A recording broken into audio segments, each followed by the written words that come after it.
ഗാന്ധിജി അവർക്കൊരു ഉത്തരവാദിത്വം കൊടുക്കുന്നുണ്ട്. സബർമതി ആശ്രമത്തിൽ 70 വയസ്സ് പിന്നിട്ട ഒരു വൃദ്ധൻ ബെഡിൽ തന്നെ കാഷ്ടവും മൂത്രവും അദ്ദേഹത്തെ ശുശ്രൂഷിക്കാനുള്ള ഒരു അവസരം കൊടുക്കുന്നുണ്ട്.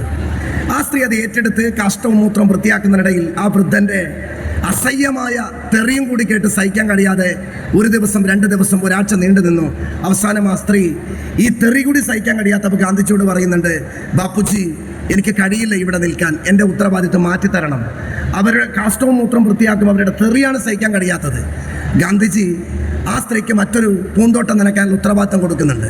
പൂന്തോട്ടത്തിൻ്റെ നനവൊക്കെ കഴിഞ്ഞൊരു 15 ദിവസം കഴിയുമ്പോൾ ആ സ്ത്രീ ഇങ്ങനെ ഓർക്കുന്നുണ്ട്, ഞാൻ ആദ്യം വന്നപ്പോൾ ഒരു വൃദ്ധനെ കാഷ്ടവും മൂത്രവും ബെഡിലൊഴിക്കുന്ന അതിൻ്റെ കൂടെ തെറി പറയുന്ന വൃദ്ധൻ്റെ സേവനം ഇപ്പോൾ ആര് ചെയ്യുമെന്നുള്ള ജിജ്ഞാസയോടുകൂടി തൻ്റെ പൂന്തോട്ടം നനയ്ക്കുന്നിടയിൽ ഒന്നത് കാണാൻ പോകുമ്പോൾ ഇന്ത്യയുടെ രാഷ്ട്രപിതാവ് ആ കാഷ്ടവും മൂത്രവും വൃത്തിയാക്കി ആ സ്ത്രീയുടെ തെറികേട്ട് സേവനം ചെയ്യുന്ന രംഗം ഗാന്ധിജിയുടെ ആത്മകഥയിൽ നമുക്ക് കാണാൻ കഴിയും.